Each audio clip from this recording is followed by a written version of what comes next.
Good morning, my dollar bimbos. It is I, the villainous valuer of vintage volumes, buying for your viewership. And I am back with another collection of cheap books. So these guys, technically these were not dollar bin comics. This was a $1.50 bin that I grabbed these from. It was at the Chelsea Flea Market in Manhattan. What is it, between, I want to say, 26th and 25th, yeah, very fun.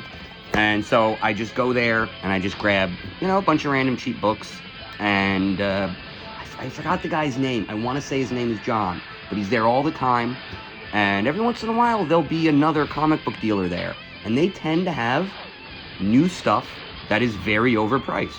Meanwhile, they got this guy there that's been there for, over a year now. I've been going, and he's always there with a couple bins of very lightly curated, mostly bronze and silver. And they're all beat up, I've gotten some books that I swear were taken out of a paper shredder from this guy. But the idea of getting like a Silver Age Tales to Astonish that has a minor first appearance in it for $1.50. And it's because it's shredded, but that's where the value is. It's a very cool bin. So this guy has a lot of great books, and there is a lot to dig through. But yeah, let's do it the way I normally do it. We got Demon Sword. So this is late 80s, early gaming. Very fun. Just a generic kind of Conan clone. Oh, okay, so this is it. This is one of my books, like my personal key issues. And the idea is, this is the first comic I ever remember reading.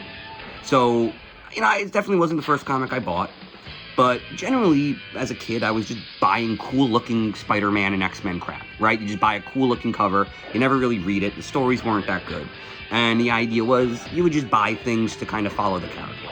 But this one, I actually remember reading and thinking it was so amazing, because it was such a unique story. But because it was based on all of these characters and relationships that we already knew, it was just like, boom, we can just jump right in and tell this whole new crazy story. And that's really the strong suit of What If. The idea is you don't actually have to, no exposition, right? You have one text box at the beginning that says this takes place in between this event and that event, and that's it. And then you can just start. And you don't have to, introduce a character or develop relationships. They're already there. They're already in the Marvel Universe, and all we're going to do is make one little change, and we'll have a whole new story. And I thought this was a really fun one. I mean, the premise is, so Juggernaut is Charles Xavier's brother, his Cain Marco, or stepbrother. But what if it wasn't? What if Charles Xavier stumbled in, the gem of Sidorak, or whatever it is, the ruby of Sidorak?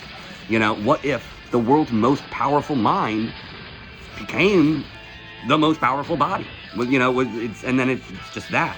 And it's sort of, I feel like it ends up becoming kind of dystopian, with him having too much power. The Watchers are involved, so something's going wrong. There you go. This is, anytime I see this book, I buy it, because it's just my favorite.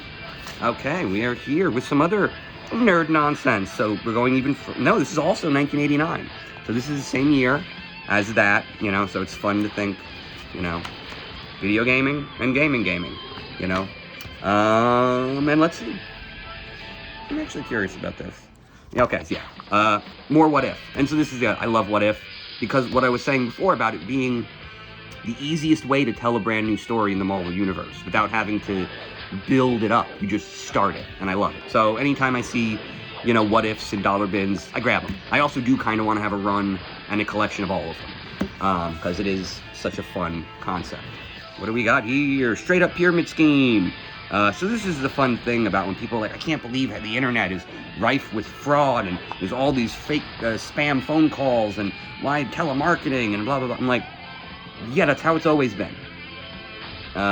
It's never not been fraud. All pop culture, businesses have always been completely fraudulent. So the idea is, this is just right. So this is buy this thing, you know, join this thing, buy this stuff, and it's just multi-level marketing for children. So whatever.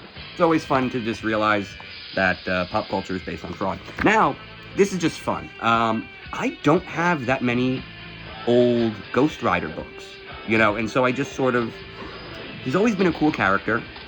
I feel like he's never been as popular as he should be, despite, like, he was very well promoted in the 90s, but I still don't think he ever really caught on. But I always thought, you know, visually cool, and, you know, I mean, what is this, Bronze Age, you know, 1980, you know, nice, cool book. I always liked, you know, his character design was probably some of the best Marvel ever did.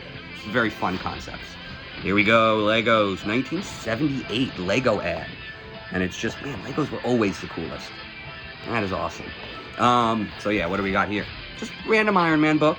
Here we go. The Murderous Machines of Madame Mask. Here we go. I wonder if this has a Magia tie-in, or Magia. The Magia. You know, that thing. This hardworking Italian businessman who definitely didn't do anything wrong. And here we go. I mean, this is fun. So like I was saying about the multi-level marketing scams in all of these books, it's just, it's also just straight up fun nonsense. Like, what is any of this? None of this stuff can work. Pocket spy scope, you know, mini spy. Like, there's no way that mini spy camera works, right? The potato gun, which is fun. Those do tend to work. Those are real. I've had those. Oh god, oh great. This is the best one. You can buy UFO photos from the government. All you have to do is send your $3. Yeah, great. So, ads are fun, goofy, nonsense. I mean, this is another multi-level marketing thing. Sell these prizes and get cash, whatever. So whatever, just fun. I guess, you know, when it's less than $2, Bronze Age Marvel, I'll take it. Okay, we got another TSR ad, another D&D ad on this one. This one is 87. Well, this is a fun, really old, you know, collection of books here. I like that. And just Fantastic Four. So that's it. This is, like I said, Bronze Age Marvel for $2 or less. I'll take it. And I love me some Thing. Oh, this is that weird, where there were two things, right? Like, I don't know. I feel like there was a... Like, is that the... Like, which one of these is the Thing? I don't know. I kind of... Yeah, I'm gonna have to jump into this, because I know there was, like, Thing's mom, and where there was, like, a secondary mutation. So I think they've introduced a second Thing-like being, but there was also this secondary mutation within Ben Grimm that made him look way more Rocky. So this is a very interesting time in Fantastic Four. So, like, when I was a kid, I remember deep diving into Fantastic Four. This was around issue 400. And the Invisible Woman as Malice, you know, basically her version of Onslaught.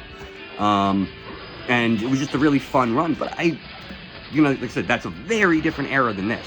So I have been trying to put together like an older Fantastic Four run. I think I started with some issues around 270.